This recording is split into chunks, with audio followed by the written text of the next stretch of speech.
Guys, man, Summer Piso back once again with yet another video. Today, I want to talk to you guys about how deep of an isolation this journey of semen retention puts you in, right? It's deep, it's real deep. And I don't think I've really stressed how marginalizing this practice is. I don't think I've really spoken about that on the channel. I think I spoke about really, the world is really going to dislike you, which is true. The world is really going to marginalize you, ostracize you, which is true.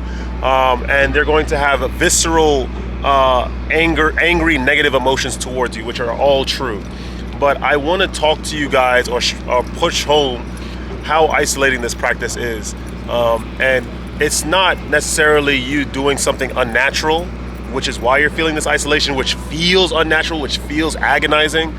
But you are entering a path that many people can't follow, and they're unable to follow. And you shouldn't be proud of taking that path because of that sole fact, but rather you should understand that that means that there's a truth to be had that is undiscovered by many people that will inevitably help everyone. So let's talk about that, guys. Like, comment, subscribe. Let's get into it. So when you're beginning your practices of semen retention, when you're on like your first week, 2 weeks, especially for the first time, and then you've suppressed that sexual urge, and you're still lusting in your mind, but you suppressed that force. You're not releasing manually or physically. You are going to have people that come up to you and speak to you, but you got to understand that also those people understand exactly where you are on your journey. They understand it intuitively. So a lot of people are much more spiritually adept now. It's just that they don't express these kinds of things. They don't express that stuff because of maybe perhaps covenants or oaths they've made to secret societies or whichever, or they just outright dislike God and follow someone else. And the someone else, you guys already know who that is. I'm not even going to be withholding. We've had so many people that I've passed by, even today, that have had tattoos. I think of the cross of Lucifer. I forget what it's called, but it was basically a cross with the infinity symbol and the papal cross on top of it. I forget what the name of it is, but it is a symbol that's commonly used with the Church of Satanism. Legitimately, a woman had it on her whole forearm. I was just like, seriously? Like, this is crazy. So there are a lot more people that there are a lot more people that are like that, but you're just not going to see them with the tattoos expressing themselves outwardly. They just hold that in spirit and in their hearts, which manipulate their external experiences. When you're first beginning the practice of semen retention, you're going to feel as if people are on your team, people are going to like you, people are going to chat with you and whatnot. But a lot of these guys, like I said, have made covenants and oaths to like these clandestine, covert secret societies that you are unaware of. And they understand exactly where you are on the practice, and they're going to try to manipulate you or dissuade you indirectly from continuing your path of morality, your newfound path of objective justice, right? So there's that. And then of course you're gonna inevitably go through that, and you're gonna keep going, you're gonna release, keep going, release, keep going, until you figure out exactly, because the body is super adaptive and the mind is super adaptive, how to spot these souls, how to identify these types of people, and then you're gonna stay away from them. And of course, that's giving off another beacon, another signal to those individuals that you know exactly who they are. And so they'll just stop talking to you, they'll leave you alone, right? Or they'll try other manipulative ways. They'll probably send women after you after long bouts of semen retention, especially when, in your beginning of your journeys, when you're like you're struggling to get to 1 week, and then you get to 2 weeks, and then you relapse, and then you get to 3 weeks, you get to a month and change, and then that's such a huge accomplishment for you. And of course, you view it as some sort of race as opposed to a long stretch of a journey. And you're gonna hold yourself, you're gonna be suppressing that lustful force. You're gonna just be physically or aggressively pushing back against that lust. And that's when they send women after you to try to take that energy from you, or people after you, because I don't like to disparage one sex because it's just not fair. But I say women reflexively because that's the easiest way to take man off of his altar or his podium. That's really it. It's very easy especially if you're living a different type of reality, being on the practice of semen retention for that month, and you know, a woman comes after you that knows exactly who you are or what energy you carry, and they're trying to take that energy away from you, you will be fooled 9 times out of 10. It's really just that simple, until you understand what to look for, and then you avoid these types of situations. Now, finally, to the main part of the video, because I had to just give a little bit of context. When you have gone past, you failed on semen retention, you come back, you fail on semen retention, you step back up again, and now you're retained, you have a lot of inner drive and motivation to keep going far on the practice, then you're going to see how isolating this practice and the world truly can be to individuals that carry that light, that's touched by God in terms of following their precepts, and God is in turn giving you guidance and giving you protection.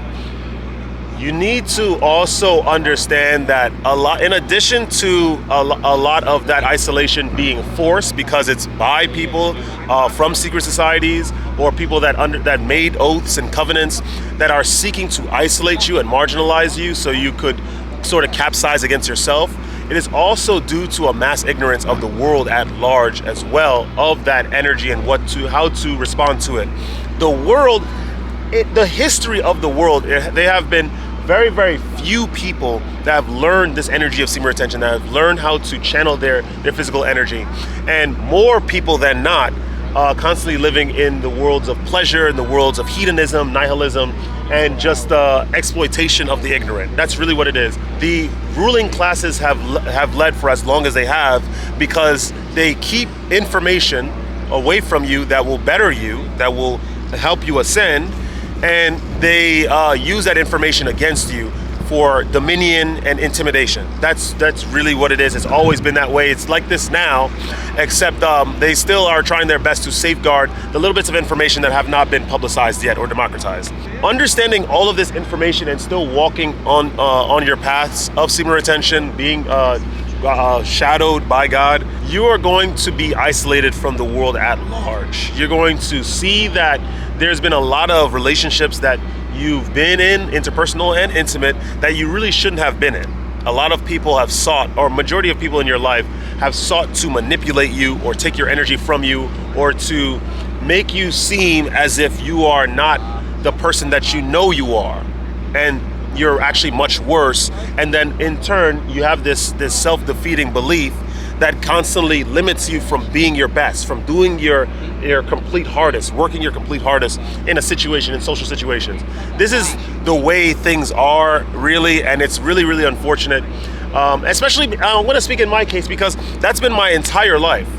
I've never received any sort of motivation at all in life, in regards to the pursuit of personal goals, the morale boost behind certain ideas. Like I said, for the people that have been following me for a really long time, I grew up with my mom, I grew up with my sister, and I always used to have, I always knew that I was very, very different from that family, just because there was a lot of information I came into naturally. Again, like I created my own number system without even knowing of numerology in the first place, just because I noticed that in the world everything exists in a quantitative nature, and there must be some meaning attached to the numbers that we see in things all over the world. And so I made up this system by myself. I had a best friend at the time, but he didn't actually contribute anything. Really, he just sort of shadowed everything that I said and everything that I created, all the conjectures, all the theories that I've made. I talked to my sister and my mom about it. They did not listen to me at all. They ignored me. They literally closed their doors. I would come up to them and try to talk to them about a theory. They would literally close the doors in the apartment. Of course, now on Instagram and social media, numerology and all these tarot readings and all this divination type stuff that the public practices now is popular. And so they pretend on social media that they've always been about this stuff, when in reality, they've shunted it when no one was on it. The herd mentality exists in full force. So I've always had this uniqueness about me. I always was interested in the divine. I was always I always had this energy about me. And I used to have all these ideas as well. And my mom I used to create like these, I saw Pokemon cards. I'll give you guys a couple examples. When I was in elementary school, everyone was playing Pokemon, the trading card game, and I loved the game because it looked so cool. I was playing Pokemon Yellow. I never actually played Red or Blue, and my mom was like super strict and never allowed me to have Pokemon cards in the first place. So what did Sombra decide to do, which is nuts? I'm actually thinking about this now. It's crazy. I created my own trading card game. I didn't buy, but I took a lot of construction paper from my teachers, and I created all of these different creatures with evolved forms, with element types and attack moves, HP levels. I created my own world and cut out these cards only because my mom was so strict and refused to let me have any Pokemon cards. And my friends, I had influence, of course, because I had energy. I've always had energy, but I just didn't know what it was about, where the source was from, or what I was meant to do with it.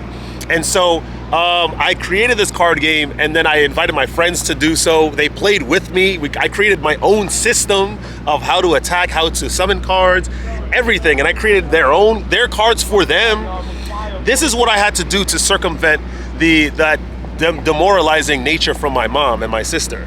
And so I didn't really realize it at the time. I just figured that all parents were very, very strict, and they were limiting in a lot of things. And so I kept growing up, and then I realized there was a lot of ideas that I had that my mom just didn't like at all. She shunned them. She shunned every single one of my ideas, and I would come back in the house very excited, and it seemed like she didn't attack the ideas per se, but rather attacked my personality and attacked my emotions. She never actually walked alongside me. She never actually supported me, and my sister seconded that.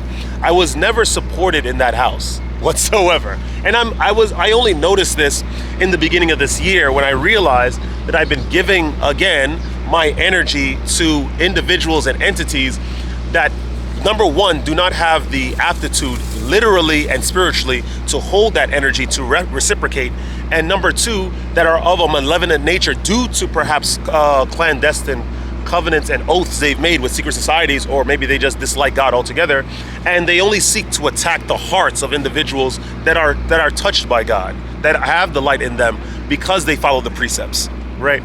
I didn't understand this until the beginning of this year. It took me 34 years to understand this. That's how old I am. It's not a numeric code of any sort. And so that's where the isolation began. I started looking at all my friends that I've had, and I realized I had friends that attacked me in public for no reason, like verbally. Obviously, no one's gonna physically attack me, right? But they verbally attacked me in public about silly ideas that I couldn't care less about, right?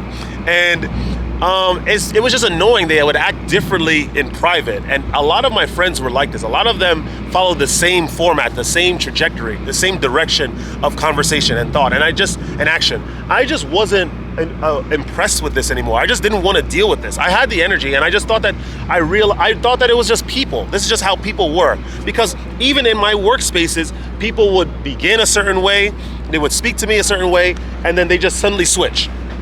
Their behavior switched, their emotions switched, and I didn't understand if I did anything wrong. I always did work. I always took initiative. I always came early. I never called out. So I was just wondering why I was being treated like this, until I realized who I was, until I realized what I was doing. You see, guys, we're gonna break it down. The world at large pretends to be moral.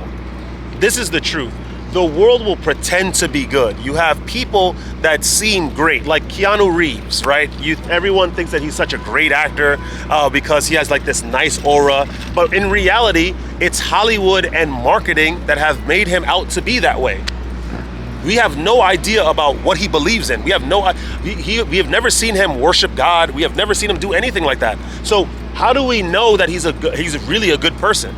Marketing has disillusion the masses on being able to perceive the true nature of individuals. That's really it. That's always been the truth.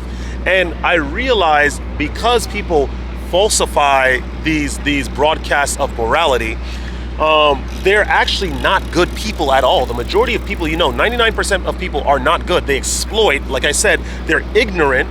They exploit the ignorant. They seek pleasure only. They follow God in the churches, but they don't actually listen to his precepts. They all commit adultery. They all are taken onto fornication.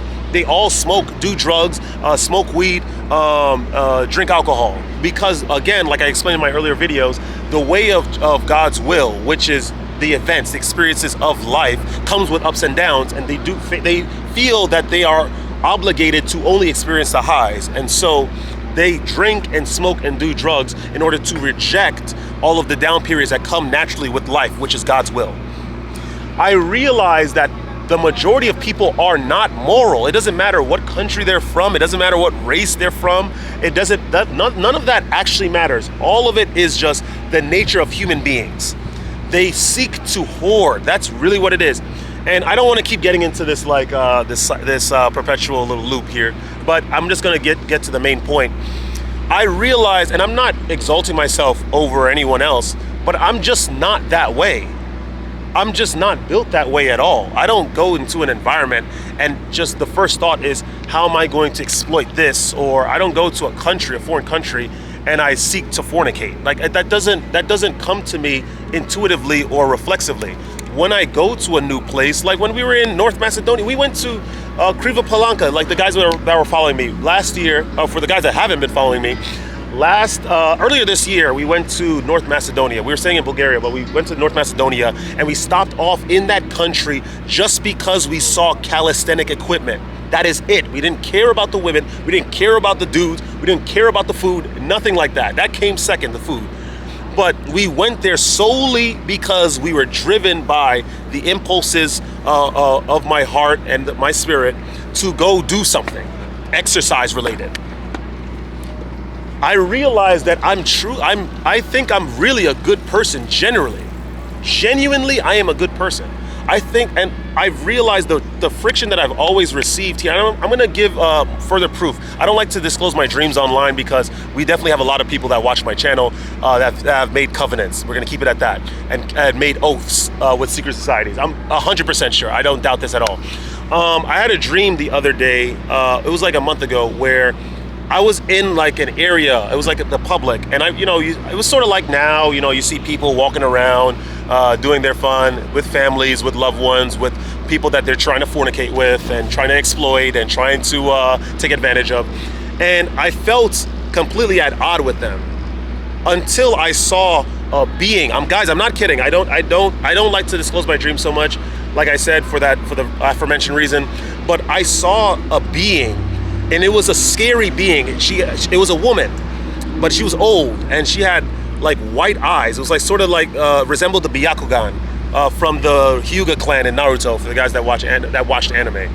And I had this so much fear towards her, but then she opened her arms, and then I just went towards her. It wasn't due to hypnotism or anything.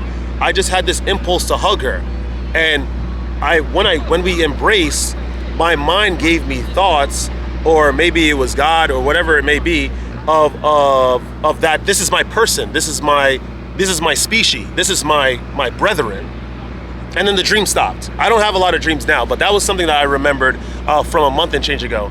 And it made me realize, like, obviously there's a meaning to it. And then I lived life a little bit, went to work, went to my other line of work, made videos.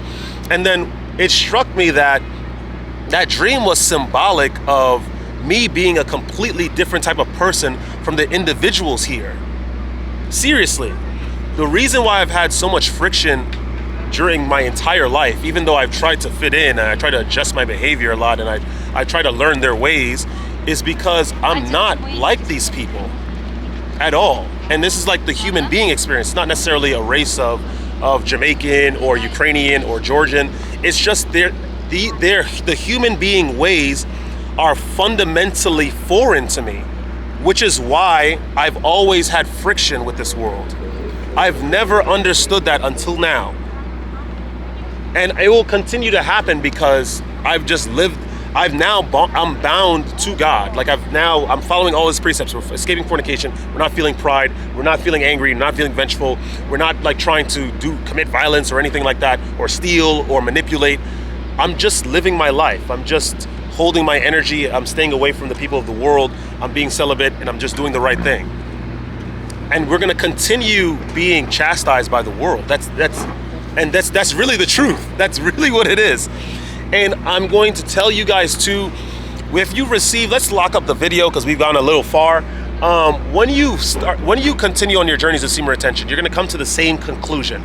This friction that you're feeling, people are going to be angry at you for no reason. People are going to try to bump into you on the streets. It's because you are being called by God. You're being called by a higher power to do something with your life. It's a message to you, communicating with your soul. You are most likely not of this place, right? If you're following semen retention correctly, you're following the precepts, and you're getting all of these effects, the consequences that I've been talking to you about, most likely you are not of this place. Most likely that those messages, those events and experiences that are happening to you are communicating with you, telling you something of yourself that you're supposed to go back in time. You know, you're supposed to look back in your past and realize, try to tie all your bad experiences together, or experiences together in general, and come to a conclusion about it. I've really realized this, and yeah, and it sort of brings so much light to this journey of isolation. Like, seriously, I've been like this for like going on 8 months now. We're almost at the end of July here, and yeah, man, people just don't chat with me at all. Like, people ignore me. But they stare at me. Like, I always get people trying to get bump into me, people trying to hit me, and they stare at me all the time, but they never engage. It's so insane. And I'm telling you, this is just not a normal experience. This cannot be an experience isolate from what the conjectures that I've made about it. So anyway, that's all I have to say in this video, guys. I hope you enjoyed that kind of content. I hope you actually got something from it.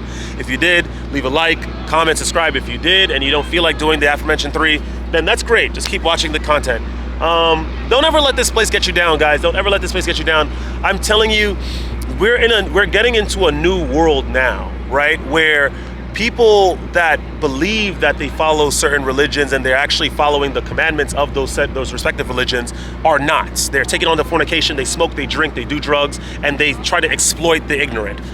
If they do these things, they have these qualities, they're of the world. It doesn't matter what they say they do or who they say they believe in, they just don't believe in God. It's plain and simple. That stuff is going to be passed away. We are receiving a calling, right?